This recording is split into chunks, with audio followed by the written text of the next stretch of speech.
Morning students, magnetic इस chapter 13 में magnetic field of electric current में हमने दो टॉपिक्स थे जो हम डिस्कस कर चुके थे। Magnetic effect of electric current, जिसमें मैंने आपको बताया था कि किसी भी कंडक्टर में अगर इलेक्ट्रिसिटी फ्लो की जाती है तो क्या होता है, उसमें हीटिंग इफेक्ट होता है और उसके साथ साथ मैग्नेटिक इफेक्ट भी होता है। उसके बाद हमने राइट हैंड थंब रूल पढ़ा था। राइट हैंड थंब रूल के अकॉर्डिंग क्या था, राइट हैंड थंब मैग्नेट के बारे में पढ़ा, मैग्नेट के बारे में अट्रैक्शन रिपल्शन के बारे में पढ़ा, और उसके बाद ऑर्नेस्ट और स्टेड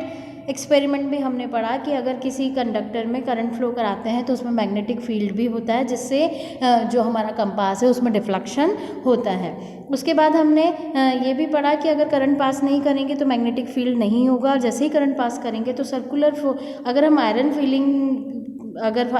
किसी कार्डबोर्ड पर आयरनिंग फीलिंग को स्प्रेड कर दें तो वो सर्कुलर मूव करेगी। अब ये क्लॉकवाइज भी हो सकता है। करंट जो फ्लो करेगा वो अगर अपवर्ड डायरेक्शन है तो करंट एंटी क्लॉकवाइज, ये जो होगा मैग्नेटिक इफेक्ट एंटी क्लॉकवाइज होगा, मैग्नेटिक फील्ड एंटी क्लॉकवाइज होगा, और अगर डाउनवर्ड है करंट तो जो ये मैग्नेटिक फील्ड होगा वो क्लॉकवाइज होगा। और राइट हैंड थंब रूल के अकॉर्डिंग,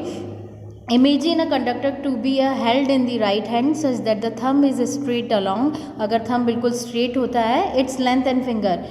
जो थंब है वो तो करंट का डायरेक्शन दिखाएगा और जो फिंगर्स हैं वो मैग्नेटिक फील्ड की direction दिखाएंगी। Its length and fingers are curled around it. If the thumb point the direction of current in the conductor, their curled finger represent direction of associate magnetic field. जो आपका thumb था,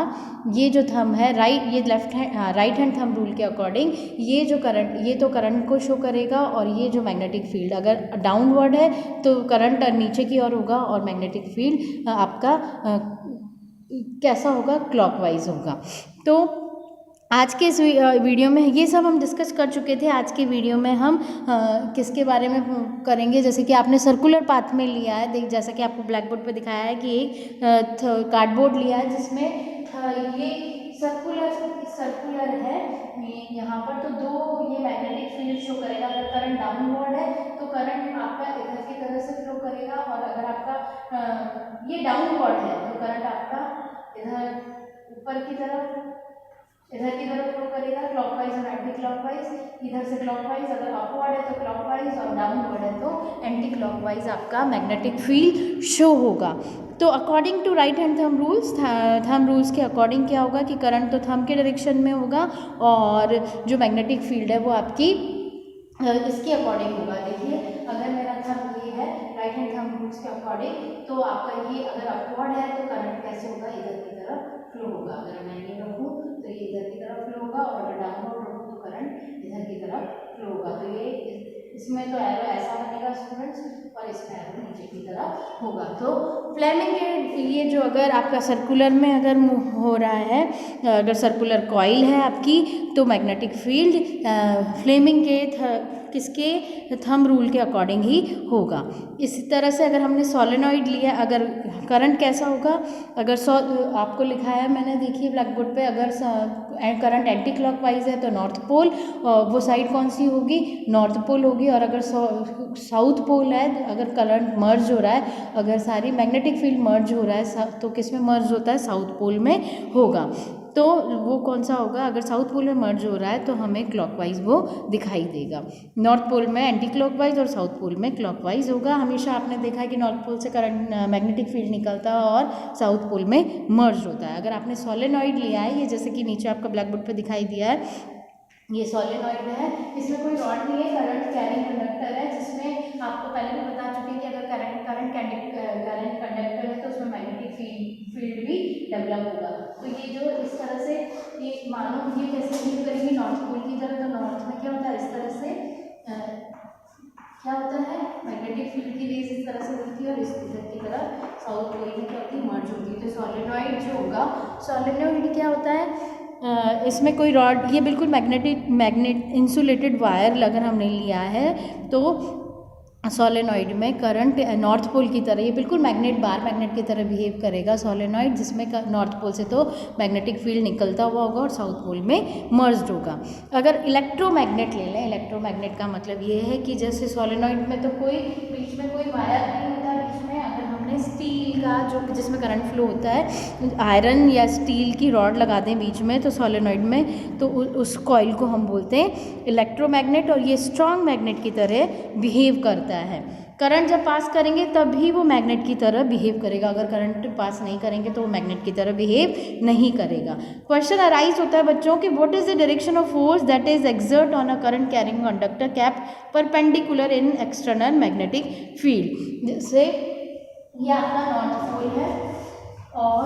ये south pole है, आपको पता है इससे तो करंट बाहर की तरफ, मैग्नेटिक फील्ड बाहर की तरफ, और इसमें अंदर मर्ज होता है, ऐसा लगता है कि मैग्नेटिक फील्ड मर्ज हो रहा है। अगर हमने इस तरह से पैरेलल लाइन और हमने 90 डिग्री के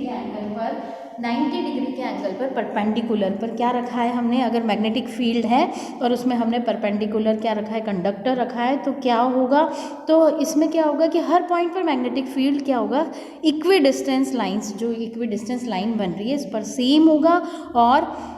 एक जो strong magnetic field force exert होगा वो बाहर का मैग्नेट करेगा फोर्स, ओनली कॉपर वायर में ही फोर्स एक्सर्ट होगा। जैसे कि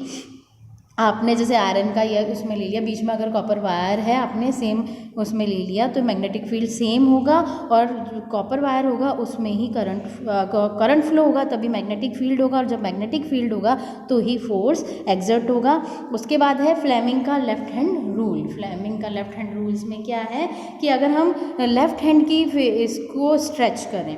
तो क्या होगा, अगर हमने ये जैसे कि आपका फ्लेमिंग का क्या था लेफ्ट हैंड रूल, तो उन्होंने कहा कि अगर हम फिंगर्स को इस तरीके से आपने अगर इस तरीके से ये दोनों इस तरह के मिला के रखें तो ये लेफ्ट हैंड है, तो फ्लेमिंग का लेफ्ट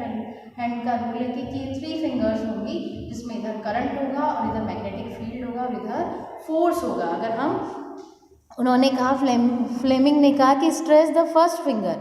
फिंगर को स्ट्रेच करते हैं तो मिडिल जो फिंगर होगी ये हमारी मिडिल फिंगर है, एंड थंब, ये जो थंब है लेफ्ट हैंड का, such they are perpendicular each other, देखिए ये परपेंडिकुलर है ईच अदर्स, और अगर हम इसको भी देखें तो ये भी देखिए 90 डिग्री का एंगल बना रहे हैं, तो हम इस तरह से स्ट्रेच करें कि थंब और जो ये हमारी फिंगर है ये परपेंडिकुलर रहें एक दूसरे, तो if the first finger pointed the direction of, अगर हमारी फर्स्ट फिंगर जो है वो डायरेक्शन बताए एक्सटर्नल मैग्नेटिक फील्ड का, अगर ये मैग्नेटिक फील्ड का डायरेक्शन बताती है तो ये डायरेक्शन ऑफ फोर्स होगा थंब, और ये जो फिंगर होगी मिडिल फिंगर ये किसको डायरेक्शन को शो करेगी, करंट को शो करेगी। तो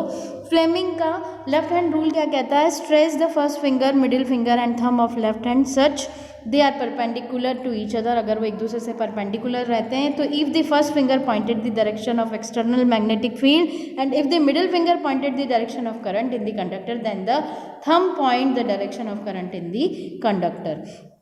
तो इनके अकॉर्डिंग ये कि थंब तो होगा direction of force, magnetic field होगा जो आपकी फर्स्ट फिंगर है, और जो मिडिल फिंगर है वो किसको शो करेगी, डायरेक्शन ऑफ फोर्स पर। तो इस पर बच्चों फ्लेमिंग के लेफ्ट हैंड रूल के अकॉर्डिंग हमारी कौन वर्क करता है, इलेक्ट्रिक मोटर क्या करती है, वर्क करती है, जिसको हम आगे के वीडियो में स्टडी करेंगे। अब हम नोट्स देख लेते हैं।